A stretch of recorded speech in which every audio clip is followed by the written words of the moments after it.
What kind of prince laughs at a wounded soldier's pain? That's the question echoing across social media, veterans forums, and coffee shops after one decorated soldier finally broke his silence. He wasn't just telling another royal scandal. He was reliving a moment that had scarred him almost as deeply as the war itself. Before we continue, please hit the like button, subscribe to the channel, and turn on the notification bell for updates. It all began in a quiet care center in Toronto. No flashing cameras, no press conferences, just a simple art therapy event where veterans, men and women who'd carried the weight of battle and loss, came together to express their trauma through painting. They weren't looking for fame or pity. They just wanted to heal. And that's where Prince Harry was supposed to help. The royal who founded the Invictus Games, the man who had made himself the poster child of mental health awareness, had arrived to show solidarity. That was the plan. But what happened instead would leave the entire room in silence. A silence that cut deeper than any wound. According to those who were there, it wasn't a tragic silence. It was an angry one. Because when one veteran stood up to present his art, a haunting abstract painting representing his battle with post-traumatic stress, Prince Harry reportedly chuckled. Then, as if that weren't enough, he tilted his head, squinted, and said the words that no one in that room will ever forget. "It's a bit dramatic, isn't it?" And just like that, the air changed. One veteran later described it as a cold wave that ran through the room. Another said she wanted to walk out. Nurses froze. The man who had poured months of therapy into that painting stood there, humiliated, his hands trembling. Harry, according to witnesses, didn't even realize what he'd done. He smiled faintly, turned toward his entourage, and moved on to the next table. But the damage was already done. Now, before we dive deeper into this story, ask yourself this. How could the same man who once walked behind his mother's coffin as the world mourned, who knows what trauma feels like, mock someone else's pain? Was it arrogance? Was it fatigue? Or was it something darker? Something about the way fame and privilege twist empathy into performance? This story isn't just about one careless laugh. It's about what that moment revealed. A fracture between who Prince Harry pretends to be and who he truly is when the cameras stop rolling. And make no mistake, this wasn't just another rumor whispered on social media. There were witnesses, veterans, nurses, caregivers, people who risked everything for their country, now saying they feel betrayed by the man who once promised to understand them. But let's rewind to that morning. The Toronto Veteran Care Center had been preparing for this visit for weeks. The hall smelled faintly of disinfectant and acrylic paint. On the walls hung canvases filled with color and pain. Explosions of reds, blacks, and grays that told stories words could never capture. The veterans were nervous. Many of them hadn't spoken publicly in months. Some struggled with flashbacks, others with survivor's guilt. But they'd been told Prince Harry was coming. Not the prince from tabloids, but the soldier who had served in Afghanistan. The one who talked openly about mental health, trauma, and brotherhood. He'd get it, one of them later said. That's what we thought. We thought he'd understand. So when Harry entered the room, there was excitement. Cameras clicked, aides whispered.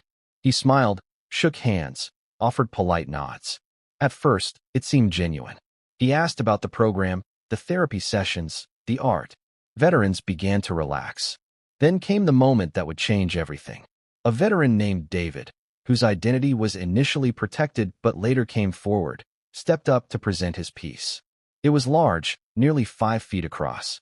A swirl of black shadows blending into streaks of deep crimson. At the center, a faint outline of a soldier standing alone under a stormy sky. "It's what the inside of my head feels like," David said softly. "It's not pretty, but it's real." For a moment, the room was quiet. Then came that laugh. Short, sharp, disbelieving. Harry's smirk spread. "A bit dramatic, isn't it?" he said with a half-chuckle, glancing toward one of his aides. You could have heard a pin drop. That single moment, seconds, really, undid years of therapy for some of the people in that room. A few veterans looked down at their own artwork, ashamed. Others clenched their fists. It was like being told our pain was a joke, one attendee recalled. Now, before you think this might have been an innocent mistake, maybe a misunderstood joke, consider this. Multiple witnesses reported the same behavior. Not one, not two, several. Even staff members at the facility confirmed the atmosphere changed immediately after the remark. What's worse, no apology came. Not then, not later. In the days that followed, the veterans whispered among themselves. Was it nerves? Was he trying to lighten the mood? Or did he really mean it? Some wanted to let it go, afraid of being labeled troublemakers. After all, who dares accuse a prince of cruelty? But one man couldn't let it go. He'd served in Afghanistan. He'd seen men fall beside him. He'd carried trauma like a ghost that followed him into every sleepless night. That day, when Harry laughed at that painting, it wasn't just mockery, it was betrayal. And months later, he finally decided to speak out.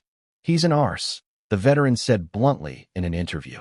He acts like he understands trauma, but he doesn't. He plays it for the cameras. That statement hit like a thunderclap. Because for years, Prince Harry has built an empire on empathy. The Invictus Games, the documentaries, the interviews about therapy and healing. All of it crafted an image of a man deeply connected to the suffering of others. But behind that polished image, the cracks began to show. What if that compassion was only a mask? What if, when the cameras weren't rolling, the real Harry wasn't a wounded hero, but a royal cynic laughing at those who can't afford to hide their pain behind PR filters? Think about that. And think about the veterans who stood in that room, watching a prince ridicule something that represented their deepest fears. Imagine being told that your depiction of trauma, the nightmares, the flashbacks, the years of therapy, was a bit dramatic. What does that do to someone already on the edge? One nurse later said that the veteran's hands shook so violently afterward that he had to be escorted out. Another said the art therapist herself cried later that evening. It wasn't just about disrespect. It was about betrayal. Because Harry wasn't just anyone. He was supposed to be one of them. But perhaps the most disturbing part? The moment wasn't entirely private. Several sources claimed that staff members had been documenting the event for the center's own promotional use. Among that footage, according to whispers that surfaced months later, might have been the exact moment when Harry laughed. If true, that footage could destroy the narrative Harry has built for years. Now, as this story spreads, people are asking uncomfortable questions. If the man who champions veterans' healing can belittle one to his face, what else has he done behind closed doors? How much of his compassion is performance?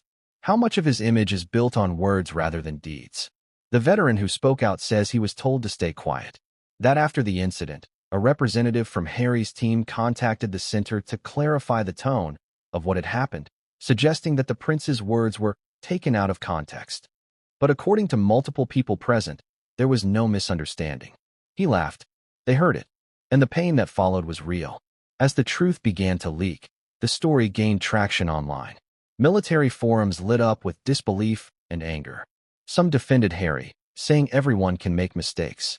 Others, especially veterans, were furious. They said his behavior wasn't just insensitive, it was proof that his advocacy was hollow. Don't tell me about Invictus when you laugh at PTSD, one comment read. Another veteran wrote, we expected a brother in arms. We got a spoiled prince. It's rare for veterans to speak publicly about moments like this. They live by codes of loyalty and silence. But when one of their own is humiliated by someone claiming to be their ally, silence becomes impossible. That's why this story matters now. In a world where mental health is finally being taken seriously, hypocrisy at this level hits hard. When the figurehead of a global mental health movement mocks trauma, it doesn't just hurt one person. It sends a message to every struggling veteran that their pain can still be dismissed with a smirk. And it's not just about Harry anymore. It's about trust.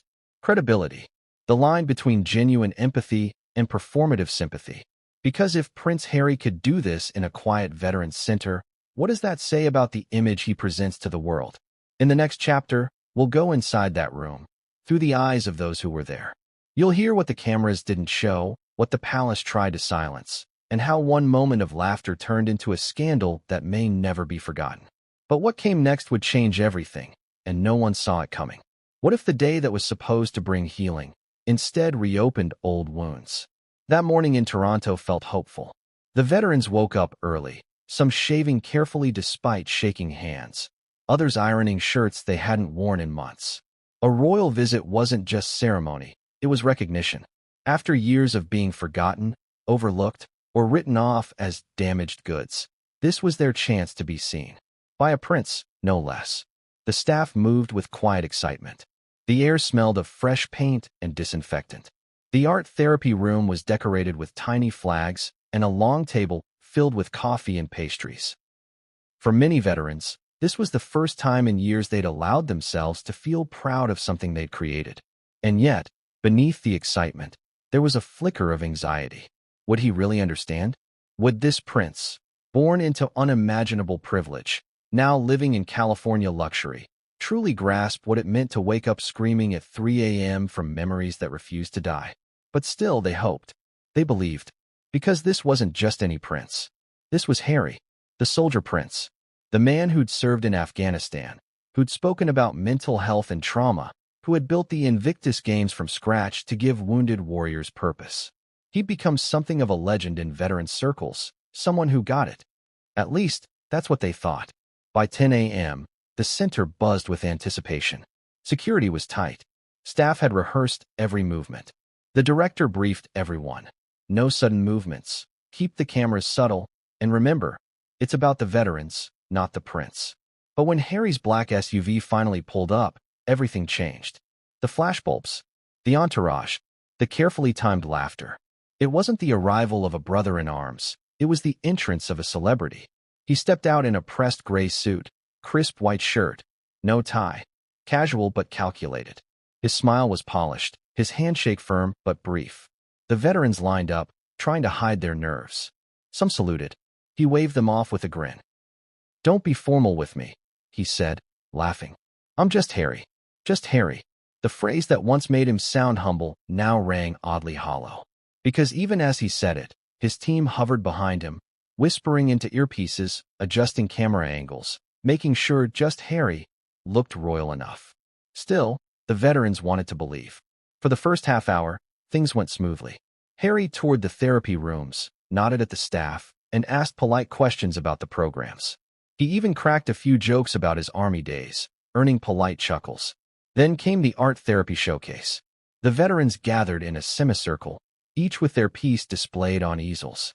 These weren't random paintings, they were emotional outpourings.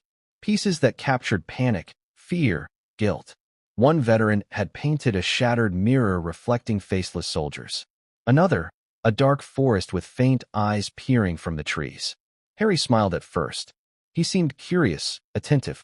But then came the painting, the one that would change everything. David stood up, clutching his cane. His voice trembled as he explained his work, a storm of red and black swirling around a lone soldier. It wasn't beautiful in the traditional sense. It was raw, honest, pain distilled into color. As David spoke, you could hear the emotion breaking through. The pauses, the hesitation, the effort it took to even describe what he'd painted. Then Harry leaned closer and laughed. Not a belly laugh, not loud, but sharp enough to slice the air.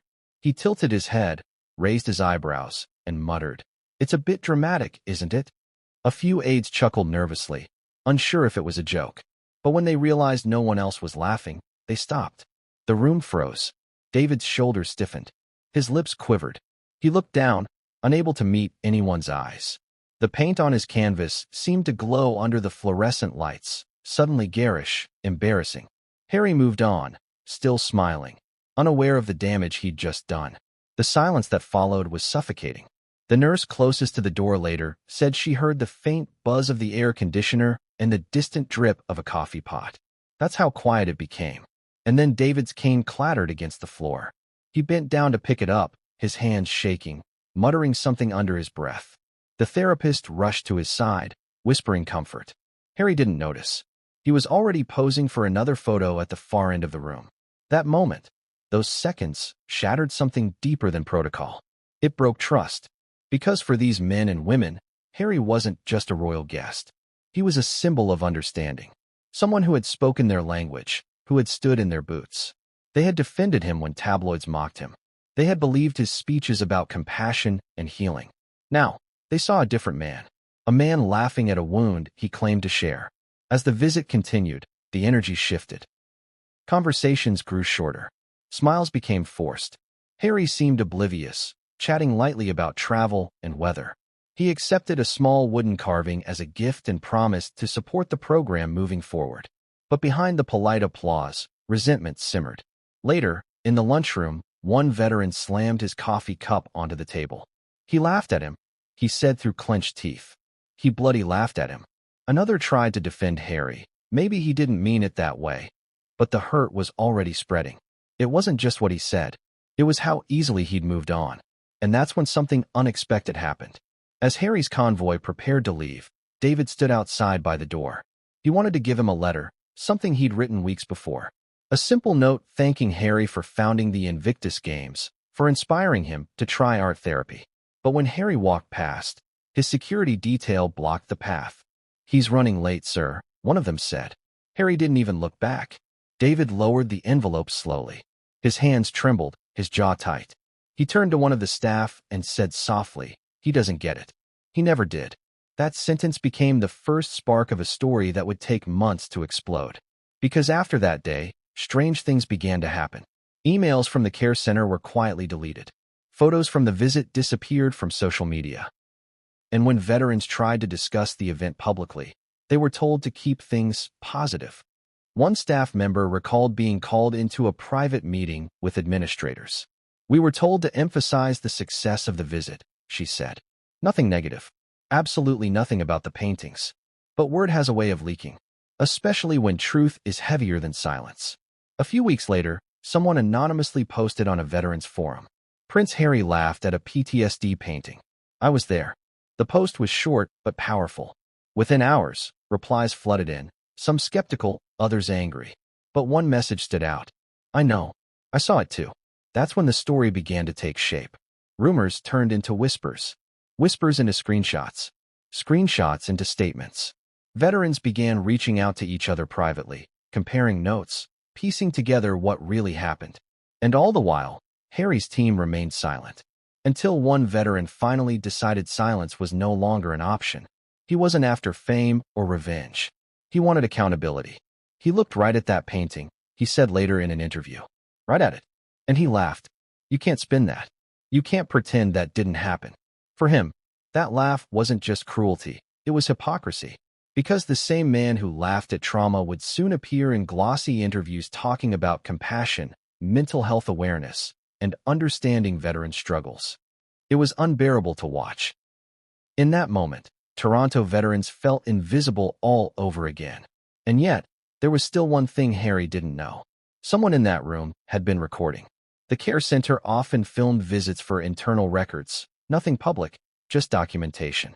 But that day, one small handheld camera captured far more than anyone expected. The recording wasn't clear.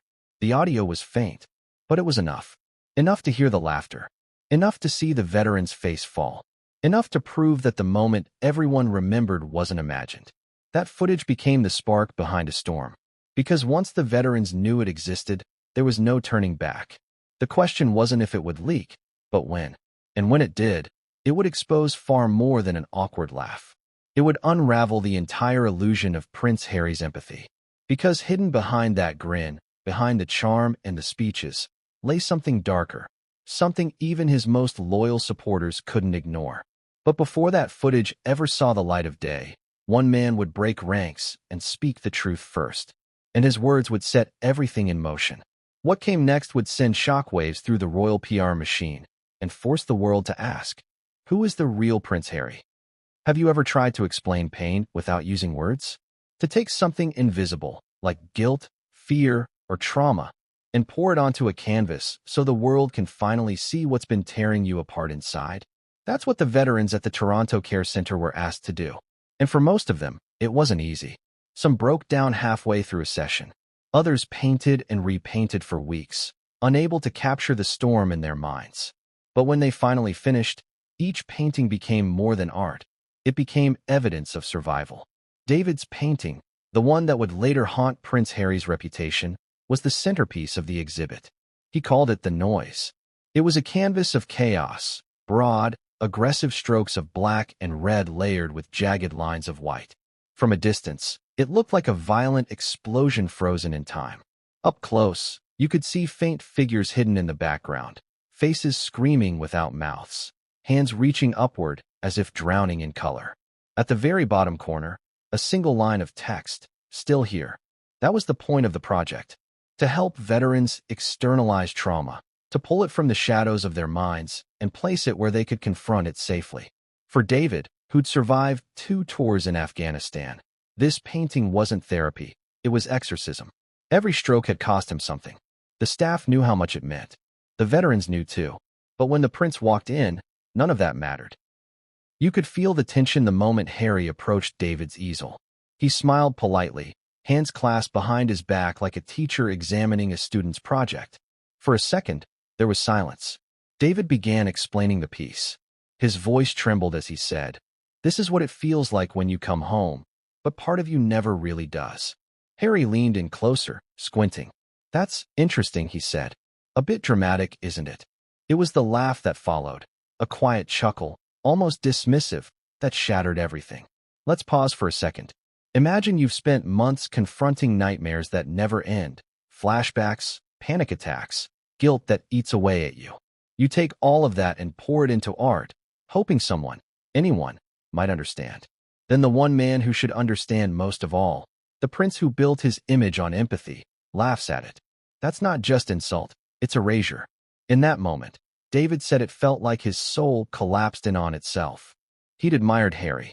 He'd defended him online when critics mocked his book, his interviews, his complaints. He believed the prince when he said mental health mattered. But now, standing before him, the mask had slipped. The laugh wasn't cruel in volume. It was cruel in meaning. It said, "Your pain isn't serious. It's a show." One of the nurses who witnessed it described the atmosphere as electric silence. Everyone wanted to say something, but no one did. How do you correct a prince in front of cameras? How do you stand up to a man whose name still commands global attention? David just nodded quietly and stepped back. His eyes glossed over. Later, he said he didn't even hear what Harry said next, just a blur of words and the faint sound of polite clapping. But that laugh stayed with him. For days afterward, he couldn't look at his painting. He covered it with a sheet and avoided the art room entirely. "It was like looking at the moment I realized I was a joke," he told one therapist. And that therapist, who had seen hundreds of veterans crumble under the weight of PTSD, said she'd never seen David so shaken. But what if Harry didn't mean it that way? What if he was nervous? That's what the staff told themselves. Maybe he was trying to be lighthearted, one said. Maybe he didn't understand. But deep down, they all knew better. Harry had been briefed. He'd been told what each painting represented. He knew this wasn't an art fair. It was a therapy session disguised as an exhibit. Each piece represented raw emotion, pain, and courage. So when he laughed, it wasn't ignorance. It was arrogance. He wasn't seeing art. He was seeing attention. And for someone like Harry, who'd spent years fighting to control his image, that painting might have felt too raw, too real, too close to a truth he couldn't handle. Because David's painting wasn't just about war, it was about disillusionment. About coming home to a world that claps for your sacrifice but forgets your pain. In many ways, it mirrored what Harry himself had claimed to experience after leaving royal life, being misunderstood, vilified, trapped between identity and expectation. Maybe that's why he laughed. Maybe, deep down, it was discomfort disguised as mockery. But to the veterans in that room, it felt like betrayal. In the hours after the visit, conversations spread quietly through the corridors. Some veterans refused to talk about it. Others vented privately to staff. The art therapist who had guided David through months of sessions broke down in tears that evening. "I told him this would be healing," she said. And then the person he looked up to turned his healing into humiliation. It wasn't long before the veterans started questioning everything they believed about Harry. If he could laugh at this, what else was an act? Because this wasn't the first time Harry had been accused of double standards. Remember, he once wore a Nazi uniform to a costume party and later claimed it was a mistake. He preached environmentalism while flying private jets. He spoke about media intrusion, yet built his career on televised confessionals. But this was different. This wasn't about optics. It was about humanity. And for the veterans who'd risked everything, seeing one of their supposed champions behave like that was unforgivable. Still, many chose silence. They feared backlash. They feared being disbelieved. Because who would believe them over a prince? The media adored Harry's redemption arc, soldier to advocate, victim to hero. To challenge that narrative was to invite ridicule. But the truth doesn't care about image. Weeks later, when the story first began circulating online, It wasn't a tabloid or a journalist who broke it. It was a fellow veteran. A simple post on a forum read, "I was at that care center." He laughed at a PTSD painting. Everyone froze. At first, people thought it was fake. Then another comment appeared. Then another. Soon, patterns emerged. Consistent details, matching timelines, identical descriptions of that moment. And quietly, in the background, David was wrestling with whether to come forward. He didn't want attention. He didn't want pity. He just wanted honesty. He said later, if he had just apologized, it would have ended there. But instead, they tried to bury it. That's when I realized the system protects them, not us. And that system, the royal machine, the PR network, was about to kick into overdrive. But before that storm began, before the headlines and the outrage, David had to face something far more personal. The decision to confront a man the world adored. His daughter, a quiet teenager with long auburn hair, found him sitting alone in his studio one evening. The sheets still covered the painting. She asked him why he'd stopped going to therapy sessions. He didn't answer at first. Then he whispered, "Because it doesn't matter. They don't care." She pulled off the sheet, stared at the chaotic colors, and said, "Then make them care." Those words stuck. Days later, David wrote a statement. Not polished, not public relations safe, just raw truth. He described what happened, how it felt, and how that single laugh undid months of progress. He didn't name names, but anyone reading it could tell who the royal visitor was. The post went viral overnight. Veterans across Canada began sharing their own stories, moments when officials, celebrities, or supposed advocates dismissed their pain. It wasn't just about Harry anymore. It was about every moment of hypocrisy they'd endured. And suddenly, the media took notice. Reporters reached out to the care center. The administration refused to comment. Harry's representatives said the claims were completely unfounded. But when journalists pressed for details, who was in the room, what was said, whether footage existed, the responses grew evasive. Something didn't add up. Because if nothing happened, why the silence? Why were staff told not to discuss the visit? Why were photos quietly taken down? Why did one nurse resign days after the story broke? Behind closed doors, veterans whispered that there was indeed a recording. A short clip that captured the moment Harry laughed. The center kept it locked away, officially for privacy reasons, but unofficially to avoid scandal. That recording became the ghost of the entire story. Everyone had heard of it, few had seen it, but everyone knew it could change everything. And while Harry's team scrambled to control the damage, the veterans were finding their voice. They'd spent years being told to stay quiet, to toughen up, to move on. But now, silence felt like surrender. It wasn't just a laugh, one said. It was a message that even when you survive, you're still not worth being taken seriously. And for men who'd watched brothers die for dignity, that was too much to bear. David began receiving messages from other veterans around the world, Australia, the US, the UK, all saying the same thing. We believe you. What began as a small spark in a quiet care center was turning into a firestorm that no one, not even the royals, could contain. But the story wasn't done evolving. Because just when Harry's team thought they could bury it, something surfaced that made burying it impossible. A recording. Shaky, faint, but undeniable. And it wasn't just sound, it was truth. The question now wasn't whether it existed. It was who had it, and what they planned to do with it.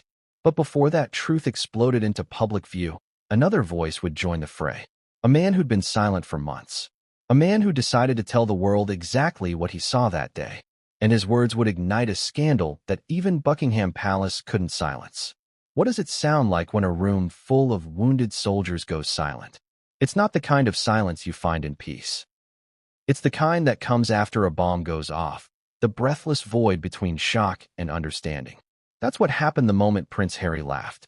For weeks, everyone who'd been in that art therapy room tried to describe it. Some said it was disbelief. Others said it was betrayal. But all agreed on one thing. Once that laugh echoed, something sacred died. It wasn't loud. It wasn't cruel in tone. But it carried weight. The weight of a man who should have known better. Harry's chuckle sliced through the air like a blade wrapped in velvet. One quick breath of amusement that said more than words ever could. He tilted his head, grinning slightly, and said, "A bit dramatic, isn't it?" The aides nearby forced polite smiles. The veterans froze. And then, nothing. The air thickened. No one dared move. The fluorescent lights buzzed faintly overhead. David's face turned pale, his eyes locked on the canvas as though he wanted to disappear into the paint itself. The staff later said that the moment stretched for what felt like minutes. But Harry didn't notice. He turned away, adjusting his jacket, flashing that familiar royal half-smile, as if nothing had happened. What do you do when someone powerful dismisses your pain? Do you speak up, or swallow it to survive the moment? No one in that room wanted to be the one to correct a prince. They were trained soldiers, after all. Discipline ran deep. But that silence wasn't respect, it was shock. The therapist closest to David saw the tears forming in his eyes. She reached out, placed a gentle hand on his shoulder, and whispered, "It's okay." But it wasn't. Because for David, that painting wasn't just therapy, it was confession. He'd spent months wrestling with guilt, painting his nightmares in color because words had failed him. That canvas represented every explosion, every scream, every sleepless night. And the man who'd been hailed as a hero for championing veterans' healing had just laughed at it. That laugh, quiet as it was, told a story all its own. You could almost see the shift in the veterans' faces. One by one, they realized what had just happened. The trust they'd carried into that room, fragile as it was, shattered in seconds. A nurse standing near the door later described the scene. It was like time froze. You could feel everyone's heart drop at once. Then he just walked away, smiling, shaking hands with the next person. She didn't tell that story for months. Fear, pressure, reputation. Who would believe her? But when she finally did, she said the hardest part wasn't the laughter, it was what came after. Harry's aides continued to chat with the veterans, thanking them for their service, commenting on the artwork as though nothing had gone wrong. One even took a selfie with the display in the background. The veterans followed orders, smiles on faces, pain buried deep. And when the prince finally left, the applause felt mechanical. The moment he was gone, the tension snapped. A veteran in a wheelchair muttered under his breath, "He doesn't get it." Another slammed his fist against the armrest. "He laughed at trauma," someone said, disbelief shaking their voice. David didn't say anything. He just sat there, staring at his painting, the words still here, blurring as tears filled his eyes. The therapist tried to comfort him, but he just shook his head. "He doesn't understand," he whispered. "He'll never understand." In the hallway, staff members exchanged uneasy looks. The PR coordinator for the center looked panicked, whispering urgently into her phone. One of Harry's aides came back inside, asking the staff to focus on the positives when reporters asked about the visit. Positives? How do you find something positive in being mocked for surviving? The official press release came out later that afternoon. Prince Harry visits veterans in Toronto for an inspiring day of healing and creativity. There was no mention of the silence, no mention of the laughter, just smiles, flashbulbs, and carefully chosen quotes about hope and resilience. That was the first cover-up. The veterans knew it. The staff knew it. Even some of Harry's team knew it. But the machine moved too fast, too powerfully. The story was buried before it ever had a chance to breathe. But truth has a strange way of resurfacing. Weeks later, one of the volunteers, an amateur photographer, reviewed the footage she'd captured that day. It wasn't official coverage, just behind-the-scenes moments for a private scrapbook. But when she played back a certain clip, her stomach dropped. You couldn't hear everything clearly, but the visuals told the story. Harry standing in front of David's painting. The faint smirk. The laugh. The veteran's face falling. The therapist's hand reaching out. The way everyone suddenly stopped moving. The volunteer said later, "You didn't need sound. You could feel it." She showed the clip to a colleague at the center. They agreed, it couldn't go public. Not yet. The consequences would be massive. Still, rumors began to spread. Someone mentioned a recording. Someone else hinted that the center was hiding something. The whispers grew louder. Harry's representatives caught wind of it first. Within days, they contacted the care center, requesting access to all media recorded during the visit. They said it was for archival verification. But the staff understood the real reason: damage control. The footage was locked away, but copies had already been made. And that's when the veterans began talking among themselves. They remembered details, the timing, the gestures, the sound of that laugh. It wasn't a misunderstanding. It was real. One veteran described it like this: "You could feel the respect leave the room. In a place where everyone carries invisible wounds, laughter like that is a knife." The story was too powerful to stay contained. When journalists first heard whispers about the Toronto art therapy incident, they assumed it was exaggerated. But as sources confirmed details, the truth became impossible to ignore. At first, Harry's PR team tried to spin it. They claimed he'd been moved by the artwork and made an offhand remark that was taken out of context. But veterans who were there said that wasn't true. He laughed. Period, one said firmly. And then came the quotes that would ignite the public firestorm. He's an arse, said one veteran bluntly.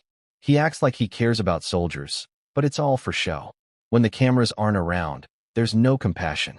Just ego. That sentence alone tore through online forums like wildfire. Within hours, the hashtag he laughed at PTSD was trending. The palace remained silent. Harry's team, meanwhile, scrambled to contain the growing outrage. Their strategy? Deny, deflect, distract. Push out new charity photos. Issue vague statements about miscommunication. But it wasn't working. Because this wasn't about misunderstanding, it was about disrespect. Veterans around the world began chiming in. If he laughed at one of us, he laughed at all of us. He's supposed to understand what PTSD feels like. He used our pain for publicity. Even former Invictus competitors expressed quiet frustration. We defended him for years, one said. Now we don't even recognize the man we looked up to. Meanwhile, inside the Toronto Care Center, the mood was heavy. David had stopped coming to therapy sessions. The staff said his depression deepened. He felt like he'd been exposed, one said. Like he'd shown too much to someone who didn't care. The therapist who worked with him the longest said she saw the signs of regression, the nightmares returning, the isolation, the refusal to engage. All it took was one laugh, she said. Months of progress gone in seconds. And yet, through that pain, something else began to grow, resolve. The veterans wanted accountability. They wanted honesty. And more than anything, they wanted the world to see what really happened in that room. That's when talk of releasing the footage began. But the center was under pressure. Legal threats. Confidentiality warnings. They feared losing funding if they crossed a royal. Still, someone leaked a description of the clip to a journalist. It's real, they said. It exists. And it's bad. That article was the spark that set the entire royal PR machine ablaze. Within 48 hours, statements were being drafted, calls were made to Canadian officials, and behind-the-scenes negotiations began. The goal? Make the story disappear. But the veterans weren't backing down. They'd been silent long enough. And now, they had witnesses, timestamps, and corroboration. It's not about revenge, David said quietly in one interview. It's about respect. If he can laugh at us and walk away, what does that say about everything he claims to stand for? That question hung in the air like smoke. Because deep down, people wanted to believe Harry was different. The soldier prince who broke the mold. The one who understood.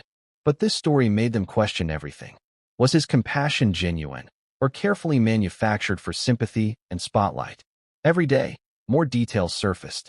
The veterans' statements matched. The staff accounts lined up. Even members of Harry's entourage began to admit something uncomfortable had happened. And yet, despite mounting evidence, there was no apology. Just silence. Maybe he thought it would go away. Maybe he thought no one would dare challenge him. But veterans aren't the kind to back down from a fight, especially not one about dignity. Have you ever heard a secret that was so explosive you could feel your heart pound before the words were even finished?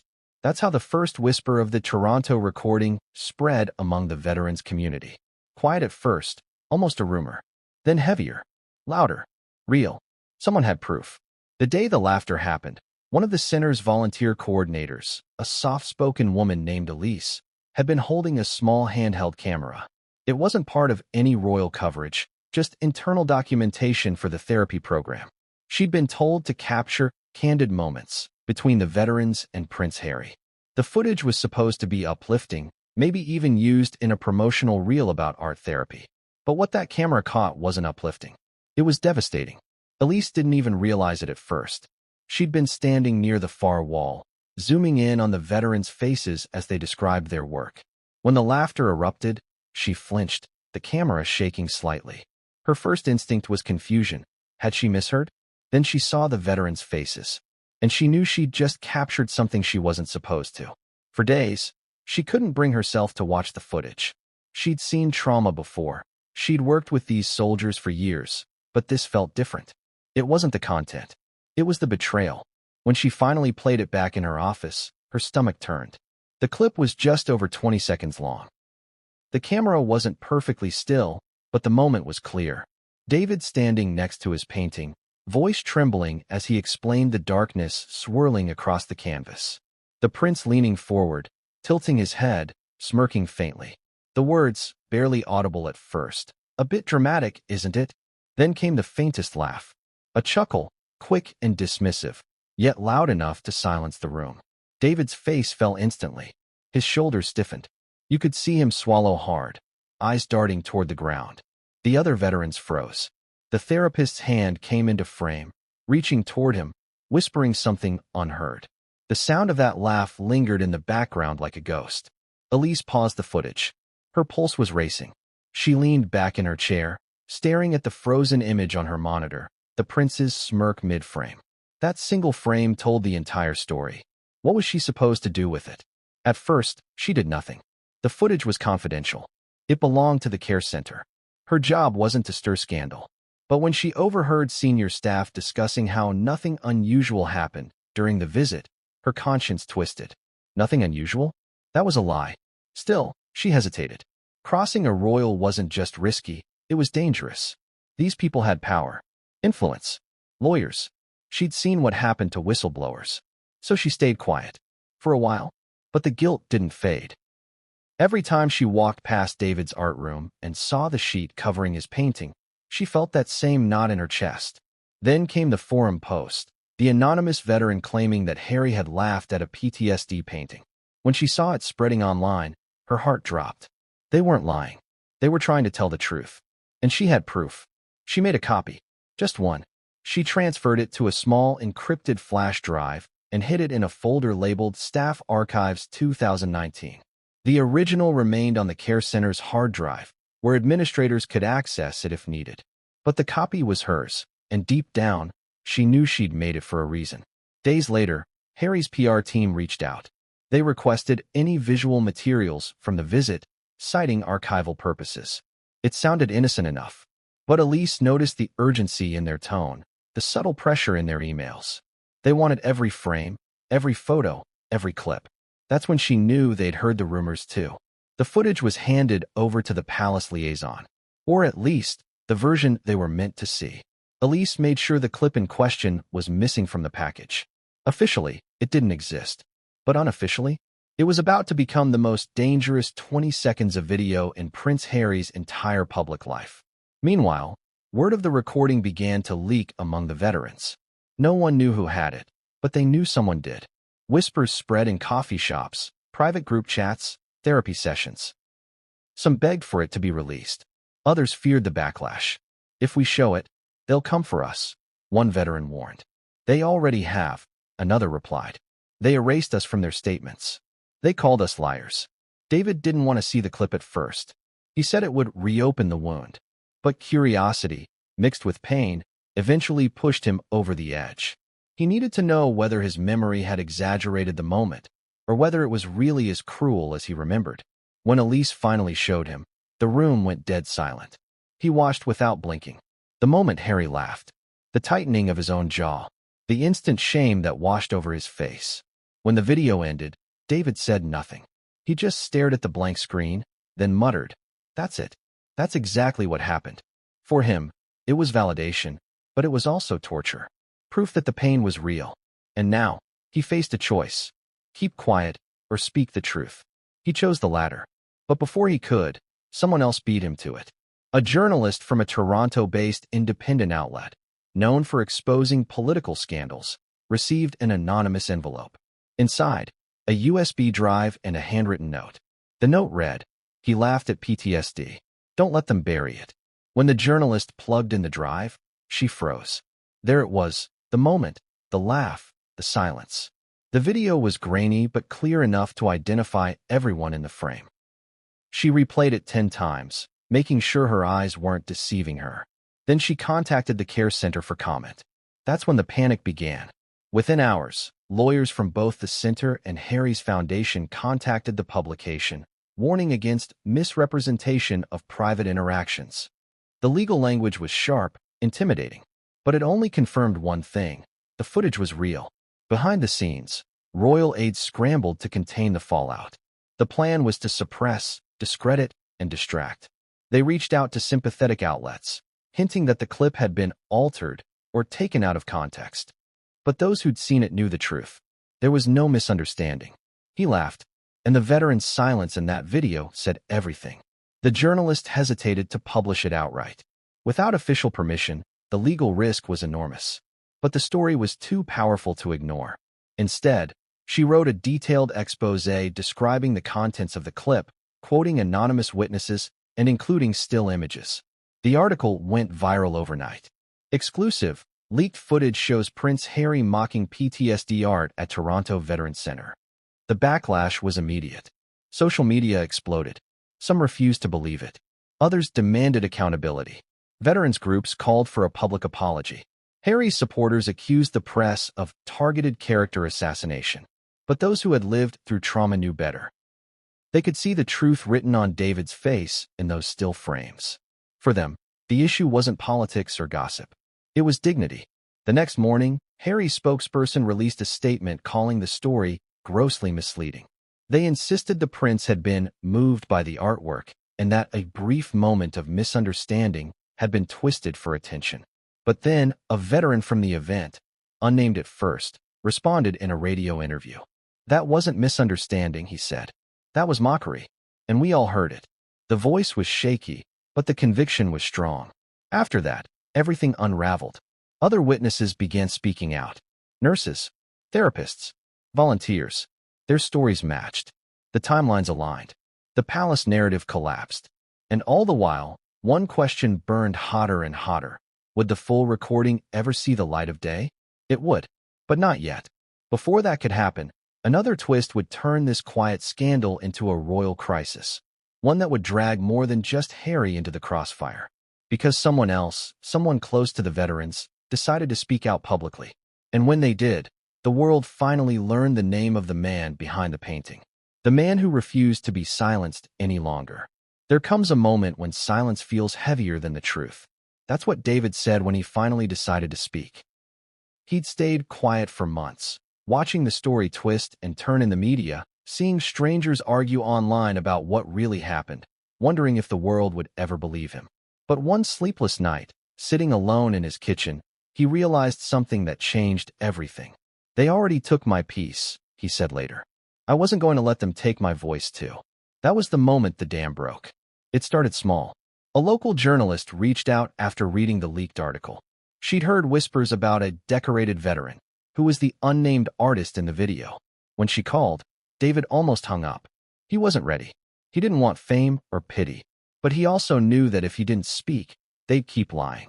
So he agreed to meet. On one condition: no photos, no fancy headlines, no drama. Just his story, told as it happened. The journalist brought a small recorder. David sat across from her in a worn-out sweater, fingers tapping nervously on the table. He looked older than his years, like a man who'd carried too much for too long. "It wasn't about the laugh," he said quietly. "It was about what it meant." He paused, eyes unfocused. "I painted my pain. I showed him everything I was afraid to say." And he laughed, not because it was funny, because he didn't see me. He saw a story, a headline, a prop. Those words became the headline anyway. He saw a story. And suddenly, the faceless veteran from the Toronto incident had a name, a voice, and a story that resonated around the world. News outlets scrambled to confirm his identity. When they learned he was a decorated Afghanistan veteran, a man who'd lost close friends in combat and had since dedicated his life to helping others heal, the public reaction shifted from curiosity to outrage. "He's an arse," David said during the interview, echoing the words that would soon become infamous. "He acts like he understands trauma, but he doesn't. He plays it for the cameras." The journalist leaned in. "Did he ever apologize?" David let out a bitter laugh. "No. They sent a letter, not even signed by him. It said he regrets any misinterpretation of his comments." That's not regret. That's damage control. That single interview changed everything. Within hours, international media picked it up. British tabloids ran it across their front pages. American talk shows debated whether Harry had lost touch. Canadian outlets demanded an inquiry into how the care center handled the event. But behind the headlines, something deeper was happening. Veterans communities, people who had once praised Harry for founding the Invictus Games, began to fracture. Some still defended him, saying we all make mistakes. Others were furious. One veteran wrote online, "We looked up to him. Now he's laughing at us. That hurts more than anything." The backlash grew so intense that even palace insiders began leaking information. One source claimed that Harry was deeply embarrassed, but had been advised not to issue a full apology for legal reasons. Another revealed that Meghan had told him to stay calm and let it pass. But it didn't pass, because David refused to disappear. Every day, more journalists showed up at his doorstep, asking for follow-ups, reactions, comments. He avoided most of them. He wasn't chasing fame. He wanted accountability. When a British morning show offered to fly him to London for an exclusive televised interview, he declined. "I'm not a headline," he said. "I'm a human being." Still, the story grew legs of its own. Online forums dissected every frame of the leaked footage. Body language experts analyzed Harry's smirk, claiming it revealed subconscious superiority. Psychologists weighed in, saying the prince's reaction reflected a lack of empathy rooted in privilege. Meanwhile, veterans across Canada began organizing. They created petitions demanding that Harry issue a public apology and meet with PTSD survivors to understand the real consequences of his words. Within 48 hours, the petition had gathered over 60,000 signatures. The care center, under intense scrutiny, released a carefully worded statement saying they were aware of ongoing discussions, but would not comment further to protect the privacy of clients. Everyone knew what that meant. They were under pressure. David's therapist warned him that coming forward could reopen wounds. He nodded and said, "The wound's already open. At least now people can see it." That was the paradox of trauma. Once exposed, it can either destroy you or free you. And for David, speaking out became his new kind of therapy. In one interview, he described the day in detail: the smell of paint, the flicker of fluorescent lights, the weight of that silence. His words were vivid, cinematic, almost too real to bear. Listeners cried. Even some of Harry's most loyal supporters admitted that it sounded authentic. But speaking out also came with a price. Within days, David began receiving anonymous messages online. Some accused him of lying. Others threatened him outright. "You're trying to ruin a good man," one message said. "Hope you're proud of yourself." Another simply read, "Shut up." He ignored most of them, but one message chilled him to the bone. It came from an untraceable account. "We know where you get your treatment. Keep quiet, soldier." He forwarded it to the authorities, who advised him to stay off social media and keep his family safe. That was when he realized how powerful the forces against him really were. This wasn't just about a laugh anymore. It was about control, about silencing someone who'd exposed the crack in a carefully curated royal image. But David didn't stop.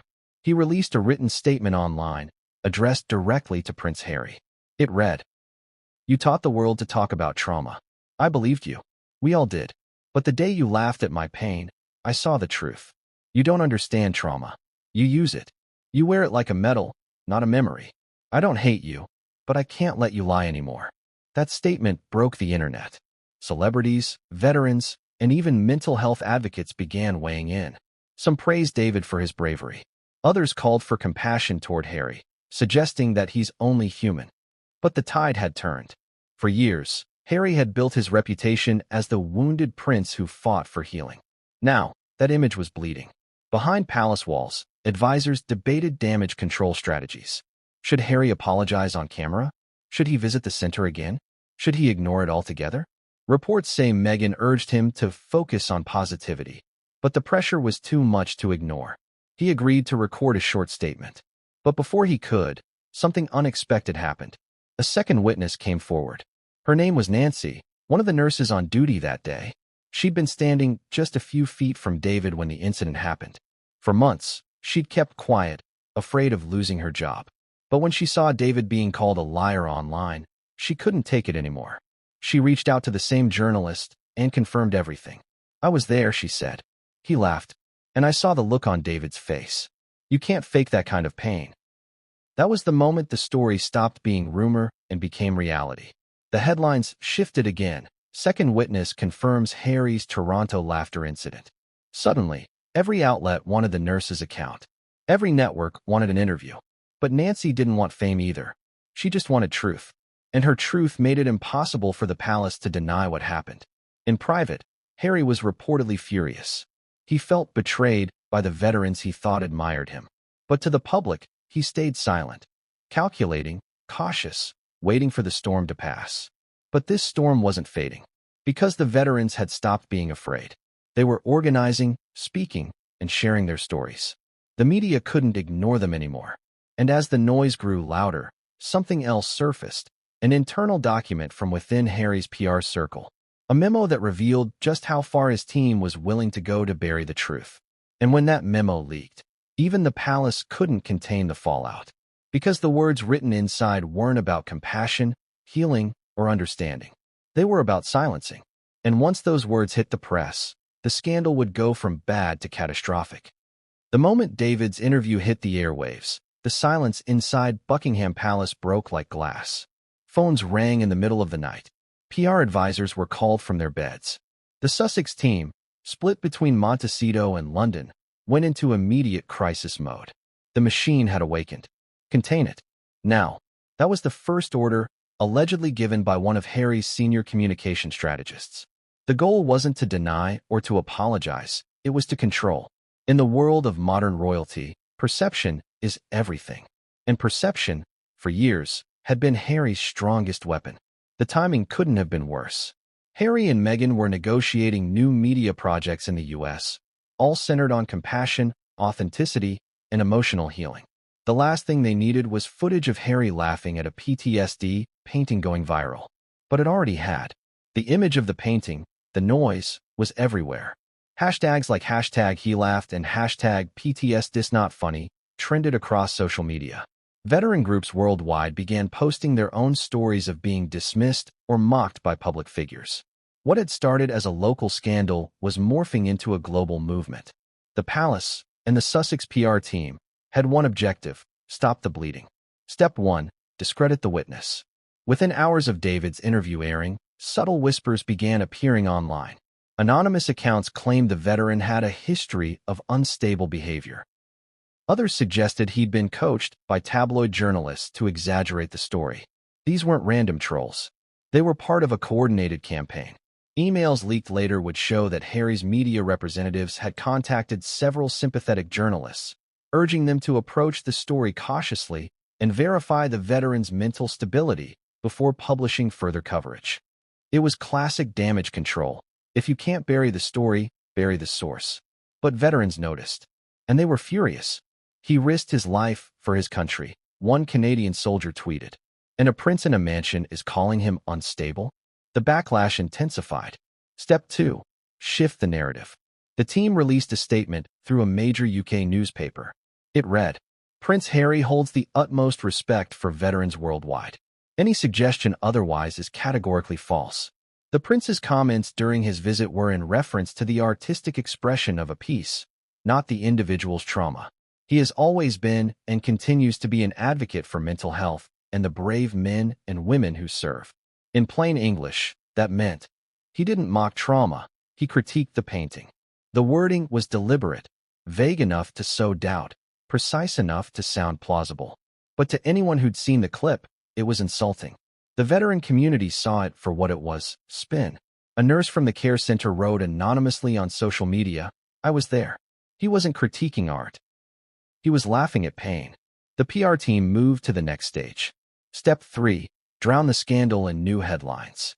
Within days, Harry appeared at a charity gala for children's hospitals, smiling, shaking hands, giving heartfelt speeches about resilience. The media coverage was glowing.